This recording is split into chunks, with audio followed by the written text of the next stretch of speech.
Hi, this is Kat at inkingpaperwithkat.com.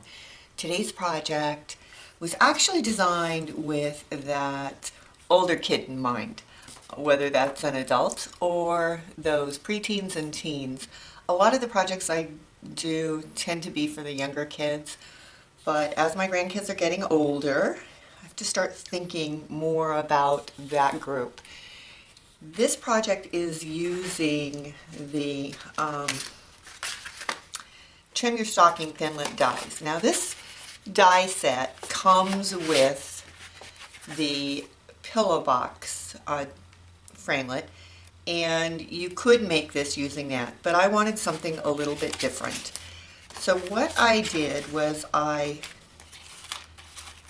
open this up, created a double stocking, and you should be able to see that, and inside is a little box, and this one has a chapstick in it, but I'm also making them to hold these Burt's Bees Tinted Lip Balm. Perfect for that teenage girl. But a plain chapstick would work great for a teen boy. The supplies that we're going to need for this stocking, and I actually made two sizes. This is the larger of the two. And then I decided I wanted one that was a little bit smaller, so I went with this size, and that's the size we're going to make today. If you're interested in the dimensions for the larger size, let me know and I'll be happy to send those to you as well. But for this project we need a piece of cardstock that is 4 inches by 11 inches. We need a piece of cardstock, matching cardstock. This is Real Red from Stampin' Up. That is 3.5 by 3. We need a scrap of garden green for our holly leaves and a scrap of whisper white for our sentiment. We're also going to be using DSP from the Quilted Christmas set. And you need a piece that's about 6 by 3 inches. And we're going to use this pattern this time. As I said, we need the Trim Your Stocking Thin Lips, and the stamp set that we are going to use today is the Watercolor Christmas, and we're going to use this Season of Cheer greeting. So let's get started. The first thing we need to do is get ready to die cut. Now in order to die cut this, the first thing we want to do is get out our scoreboard. Let's get this in frame. And with the long side at the top, we are going to score at 5 1/8, 5 1/2, and 5 7/8. And that's all the scoring we need to do.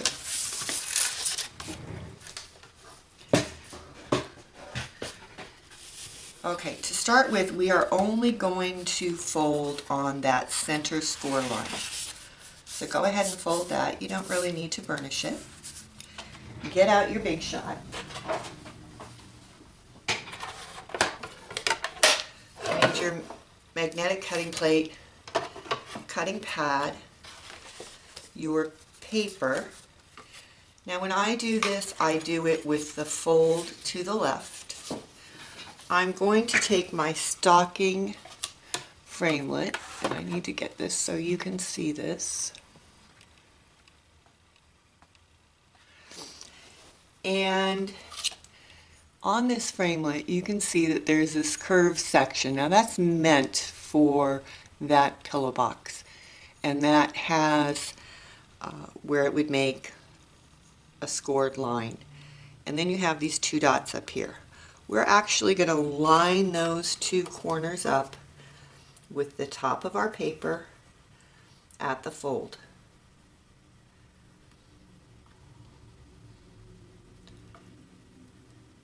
We're going to put in our other cutting plate and put it through a big shot.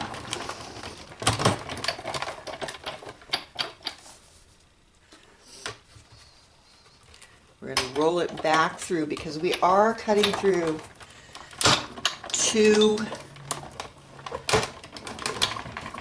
and I do it twice. So we're cutting through 2 layers.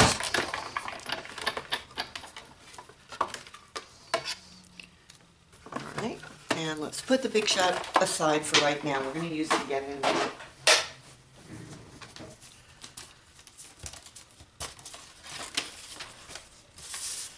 But now you can see that you have an opening. Now we're going to go back and fold that fold we did before in the opposite direction, and then we're going to fold the other 2 score lines, so that in essence we have created that valley fold, which is what is going to give our box some depth. All right, let's create the little box for the inside that will hold the chapstick or the lip balm. So you need your scoreboard again. And with the long side at the top, that's the 3.5-inch side, you are going to score at 3/4, 1.5, 2 1/4, and 3. Turn it to the short side and score at 3/4. Put our scoreboard away. And this is just basic box construction. It's nothing fancy. So fold and burnish your lines. You do want a good sharp crease on these. You want the inside of your holder to look every bit as gorgeous as the outside. Alright, now we are going to cut up each of those score lines to the first horizontal score line. This last one, the thinnest one, we are going to remove, and we're going to take a slight wedge out of the top. We're going to use fast fuse on this tab.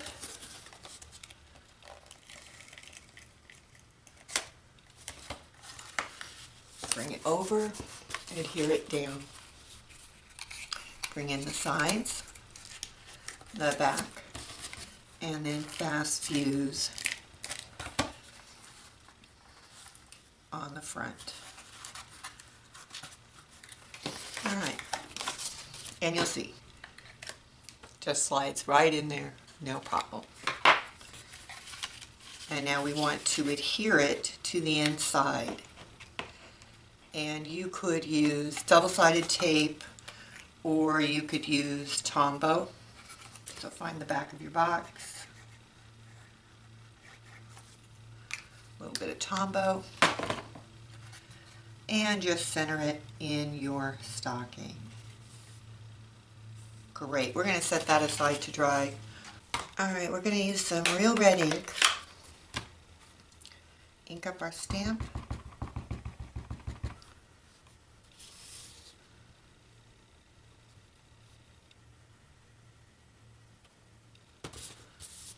Was upside down, but that's fine. Looks good.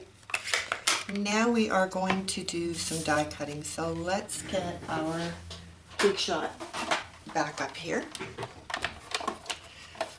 Magnetic plate, cutting pad, and the first thing we are going to cut is our sentiment, and we are using the stitch framelit, stitch shaped framelits, and we're just going to line that up in there at our top plate.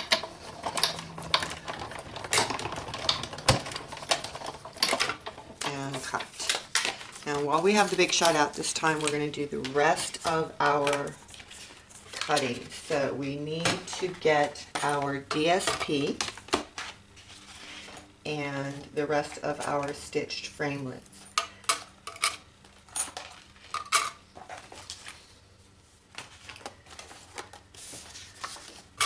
So we're going to put our DSP down, and this is the top of our stocking, the toe, and the heel. We also want to cut those holly leaves, and we can do that all at the same time. So I'm using garden green and the 2 holly leaves. They are in a large and small size. All right, I'm going to run it through. And that finishes us up with the big shot.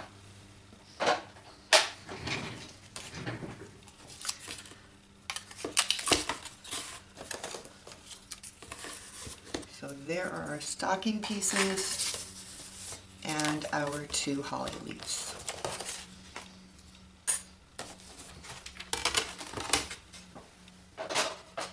So let's put this together.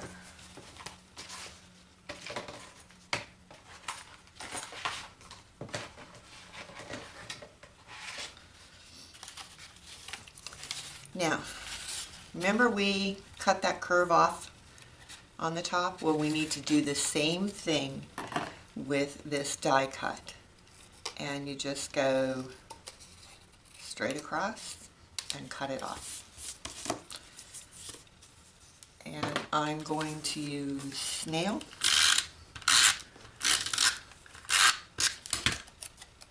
Now you could do this before you put the center of your box in.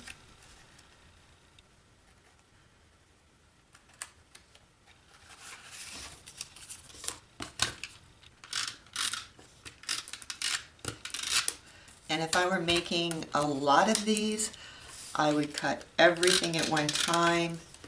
Then I would assemble pieces all at one time. Oops, this is the toe.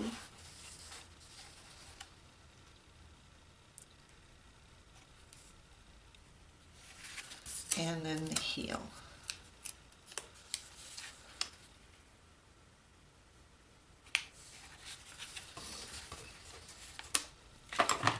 And for these little holly leaves, all I do is I just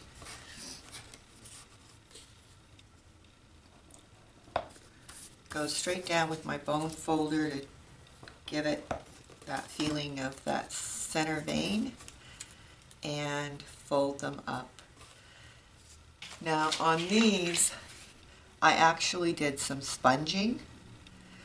For the sake of the video, we're not going to do that today, but you could certainly sponge around those edges. I'm going to pop the greeting up with some dimensionals.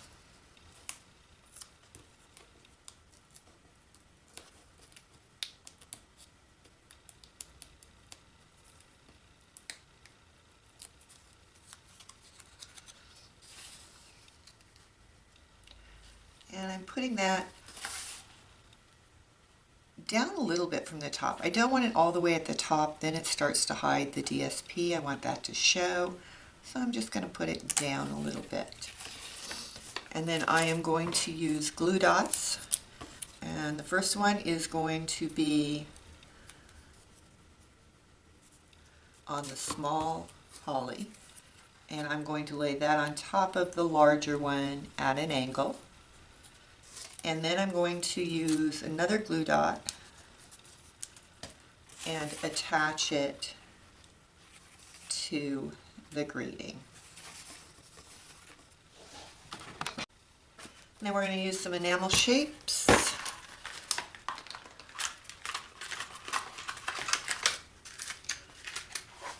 And just add a few holly berries. Now you could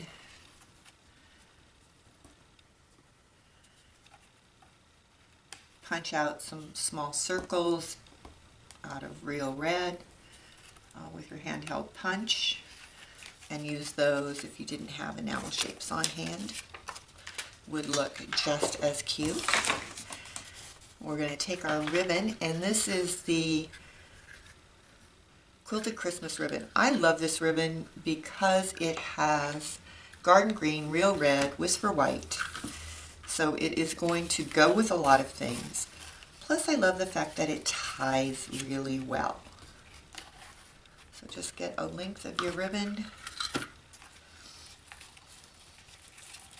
tie it around your box. Now obviously you want it tight enough that it's going to stay on, but you don't want it so tight that it's collapsing your box.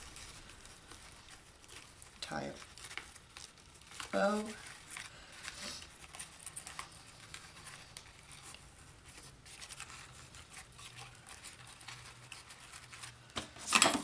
Turn your ribbon.